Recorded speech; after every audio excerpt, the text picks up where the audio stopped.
Hi, everybody. Thanks for joining me today. Brief intro. My name is Olivia Michaels, and I'm going to be discussing green and pink abalone recovery with you today.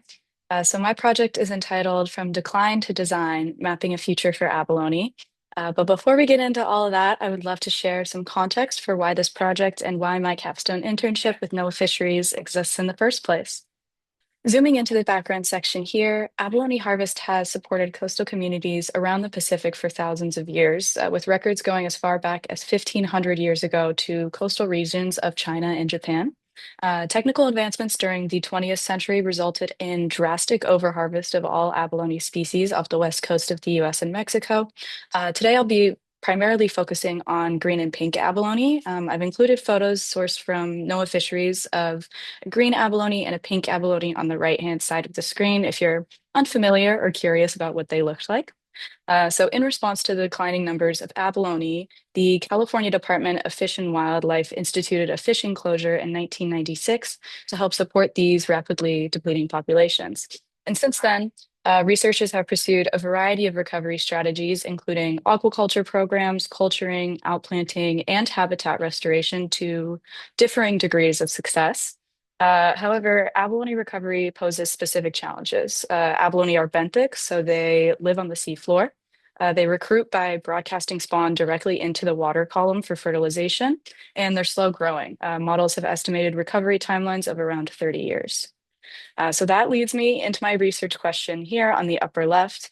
How can regional demographic trends and population dynamics be applied to enhance green and pink abalone recovery strategies? So to answer this question, I was lucky enough to have a virtual internship with NOAA Fisheries West Coast region this past winter. My internship centered around the creation of three core deliverables.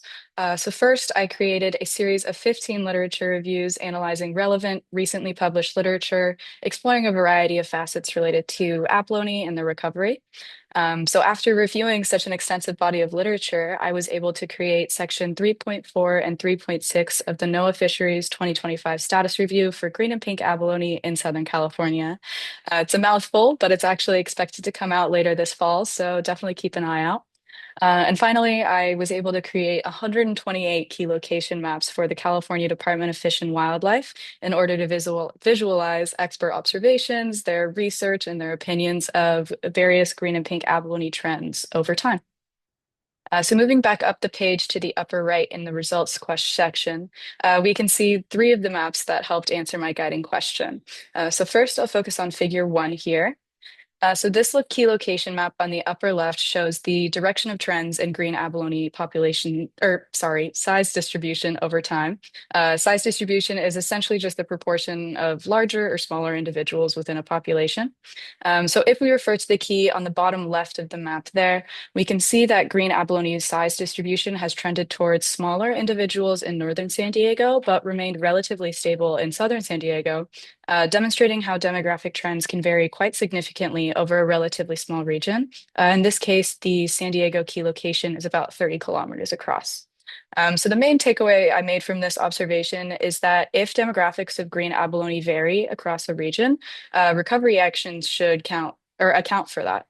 This observation is supported by literature that suggests the implementation of spatially explicit recovery methods to account for these regional difference in population.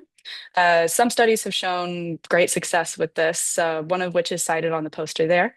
But moving on to figures 2 and 3, these maps show the same trend, which is population size, just the size of individual abalone populations for green abalone on the left there and pink abalone on the right there, both in San Diego. We can see that over time in the same time period in the same location, experts agree that green abalone population size grew while pink remained relatively stable. The main takeaway that I would like you to get from these figures is that population dynamics may be a function of species. A lot of literature has supported this observation, and I found that recovery efforts that take these more species-specific population dynamics into account have shown a great deal of success, lending credence to the idea that population dynamics should be considered. So, if we're going to put all this together, the overall takeaway or larger implication is that if we take a spatially explicit approach to recovery that is grounded in these species-specific population dynamics, we may be able to make abalone recovery more efficient and effective overall. So that's about it for my presentation here. But I would like to take a few moments to thank my site supervisor, Susan Wang, for her unwavering guidance and her patience throughout this process. My faculty advisor, Dr. Mark Schrill, for his mentorship before, during, and after this project.